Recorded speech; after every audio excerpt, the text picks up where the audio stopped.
You all. Your queries are pleasurable and appreciable, no doubt. बहुत ही अच्छी query आप लोगों की जो हमें मिली। इस क्वेरी को समझने के लिए बहुत अधिक कठिनाई नहीं होगी, बस कुछ बिंदुओं पे ध्यान रखना चाहिए। फर्स्टली, अगर एमसीक्यू पैटर्न पे पूछा जाता है क्वेश्चन जो आप लोगों ने क्वेरी की कि ब्याज दर निर्धारित करने के लिए प्रतिष्ठित सिद्धांत को समझा दीजिए। Classical, which is known as classical theory.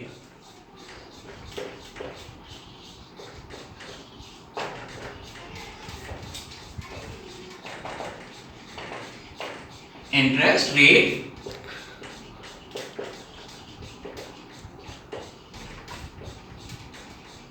Determination, Hindi में इसको कहते हैं ब्याज दर निर्धारित करने के लिए प्रतिष्ठित सिद्धांत। क्लासिकल मीन्स प्रतिष्ठित। So now this theory was, I should be cautious in regard that this theory was developed, contributed by Professor Marshall and Irving Fisher. जैसे क्वेश्चन पूछा जाए कि किसके द्वारा विकसित की गई, तो आपको याद में रखना होगा कि जो प्रतिष्ठित सिद्धांत है ये इरविंग फिशर, प्रोफेसर मार्शल आदि अर्थशास्त्रियों के द्वारा विकसित किया गया। दूसरी इंपॉर्टेंट चीज ये है इसमें कि ये प्रतिष्ठित सिद्धांत कैसे ब्याज दर को निर्धारित कर देता है। तो दो चीजें बहुत इंपॉर्टेंट है इसमें। एक तो इन्वेस्टमेंट। इस सिद्धांत में बताया गया है कि जो निवेश है, निवेश बढ़ता है अगर ब्याज दर बाजार में कम हो जाती है। तो जो इन्वेस्टर्स हैं, प्रोड्यूसर्स हैं, मोटिवेटेड होते हैं, कहते हैं कि चलो और ज़्यादा लोन ले लो और ज़्यादा इन्वेस्टमेंट करो, अधिक इन्वेस्टमेंट करो। तो in this way we find the investors or producers get motivated to make investments more and more along with decrease in rate of interest। कि ब्याज दर कम होने से, घटने से वो मोटिवेटेड होते हैं, क्योंकि ब्याज दर घटने से वो इन्वेस्टमेंट और अधिक करना चाहते हैं। तो अगर ब्याज दर घटी तो इन्वेस्टमेंट बढ़ता है। तो in this way we find the negative relationship, ऋणात्मक संबंध between investment and rate of interest. तो इस प्रकार से अगर हम देखें तो ये जो इन्वेस्टमेंट कर्व है ये ऋणात्मक रूप से ढालू हो जाता है, क्योंकि ऋणात्मक संबंध बताता है। कैसे ऋणात्मक संबंध बताएगा? आप लोग ड्रॉ कर चुके हैं, बाएं से दाएं नीचे की ओर आता है। तो ये जो इन्वेस्टमेंट कर्व है कैसा संबंध बताएगा? ऋणात्मक संबंध, नेगेटिव, बाएं से दाएं नीचे। दूसरा जो इंपॉर्टेंट कंटेंट है, जो फोर्स है जो डिटरमिन करती है रेट ऑफ इंटरेस्ट को, तो जो other content that is known as the savings, बचत जिसको हिंदी में कहते हैं। इस सिद्धांत में बताया गया है, समझाया गया है कि अगर बाजार में ब्याज दर बढ़ती है तो सेविंग्स भी बढ़ती हैं, बचतें भी बढ़ती हैं। मोटिवेटेड होते हैं कि सेविंग्स के थ्रू हम और लोन बेच देंगे या लोन दे देंगे लोगों को, हमें ज़्यादा ब्याज मिल जाएगा। तो क्या है कि भाई observing the higher rate of interest they make amount of savings more and more. कि अगर ब्याज दर बढ़ती है तो सप्लायर, लोन का सप्लायर तो सोचेगा कि भाई चलो सेविंग्स और कर दें, और लोन दे देंगे तो हमें और फायदा हो जाएगा, ब्याज बहुत मिल जाएगा, एंड वाइस वर्सा। और जब ब्याज घटती है तो कम सेविंग्स करते हैं लोन देने के लिए, क्योंकि savings is termed as the supply source, क्योंकि सेविंग्स के थ्रू यहाँ पर लोन की सप्लाई हो रही है। तो इसीलिए हमने देखा यहाँ we find the positive relationship between the savings and rate of interest. तो धनात्मक संबंध मिलता है कि अगर ब्याज दर बढ़ी तो सेविंग्स भी बढ़ी, अगर ब्याज दर घटी तो बचतें भी कम हो जाती हैं। तो अब डायरेक्ट रिलेशनशिप अगर बता रहा है, जैसे कि हमने बताया, क्यों बता रहा है? क्योंकि दोनों चीजें एक ही दिशा में जा रही। ब्याज दर घटी तो बचत भी घटी, ब्याज दर बढ़ी तो बचत भी बढ़ गई। तो इसमें डायरेक्ट रिलेशनशिप तो कैसा कर्व होगा? यस, तो ये पॉजिटिवली स्लोप हो जाएगा, धनात्मक रूप से। राइट। अब यहां पर we have the diagram, we have to show the amount of savings and investment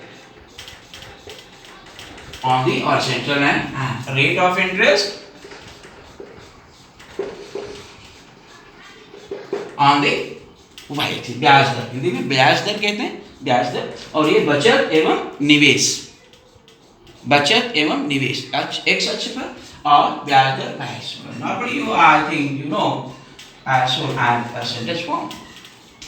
तो नाउ अब क्या डिसाइड करना है, ब्याज दर निर्धारित करना है। तो कहाँ पे क्या कंडीशन है निर्धारित के लिए, हमें मनी मार्केट में इक्विलिब्रियम फाइंड करना। इक्विलिब्रियम कहाँ होता है, जहाँ पर एक कंडीशन होती है, जहाँ पर ब्याज दर निर्धारित हो जाती है।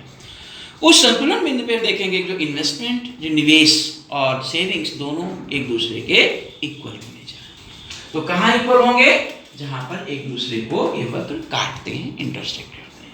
तो now at this point we find here savings is equal to investment. ये दोनों एक दूसरे के बराबर है क्योंकि यहाँ जिसको कट कर रहे हैं एट द पॉइंट ई। तो then E point should be known as the equilibrium. ये संतुलन हो गया इस मुद्रा बाजार में। You can say as the equilibrium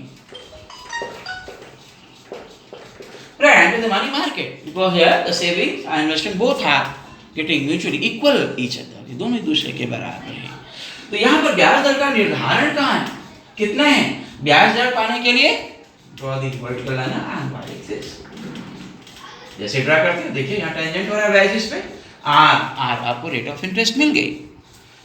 कितना अमाउंट ऑफ सेविंग से बचत या निवेश कितना हो रहा है संतुलन बिंदु पर? तो इस संतुलन पर हम देखते हैं कि जो बचत है या इन्वेस्टमेंट निवेश है वो OM है। तो आपने देखा रेट ऑफ इंटरेस्ट कितना है, दैट इज R, ब्याज दर R है, निर्धारित हो गई है। और सेविंग्स का पूछा गया निवेश कितना है, तो OM है। क्योंकि सेविंग और निवेश हम क्यों कह रहे हैं, सेविंग को हो, बचत को हो या निवेश, क्योंकि दोनों एक दूसरे के बराबर है यहाँ पर, इसीलिए चाहे बचत को या निवेश हो। तो in this way we have determined the rate of interest along with the classical theory of interest rate determination.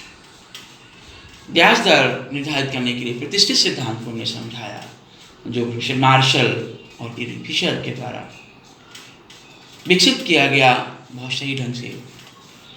तो कभी कभी जो आपके एमसीक्यू पैटर्न क्वेश्चन पूछे जा सकते हैं रिलेटेड कंडीशन से संबंधित, कैसी कंडीशन होती है बचत और निवेश, एक क्वेश्चन तो ये, तो आपको वही ऑप्शन टिक करना होगा, savings to be equal to investment, ये ऑप्शन सही हो जाएगा। दूसरा ये है पूछ दिया सेविंग्स का कैसा होता है आपके सिद्धांत में, तो पॉजिटिव धनात्मक रूप से लागू होता है, राइट। इन्वेस्टमेंट निवेश कैसा होता है, तो ऋणात्मक। तो 3 क्वेश्चन ये हो गए। इस तरह से पूछ दिया गया जैसे 4-5 क्वेश्चन, और दूसरे अगर हम देखें चौथा या 5वां क्वेश्चन भी हो सकते हैं, जैसे किस अर्थशास्त्री के द्वारा विकसित किया गया, तो उसमें एक ऑप्शन दिया जैसे या तो दोनों दिए होंगे, दोनों सही हो जाए, जैसे फिशर है, मार्शल, या इनमें से कोई एक नाम दिया होगा। तो इसीलिए you should also have the knowledge about the economist who had contributed significantly to develop the particular theory. तो इसीलिए थोड़ा आपको ध्यान में रखने की आवश्यकता है। बहुत अच्छी क्वेरी हमें मिली और इसको आप लोगों ने समझा कि ब्याज दर निर्धारित कैसे करेंगे प्रतिष्ठित सिद्धांत में। तो कोई भी क्वेरी आपको बिल्कुल दिमाग में अगर कोई कठिनाई कहीं फील हो रही है किसी भी टॉपिक को लेकर के, तो हम तक पहुंचाते रहिए और हम कोशिश करेंगे कि जल्दी से जल्दी आप तक रिप्लाई पहुंच जाए। Best of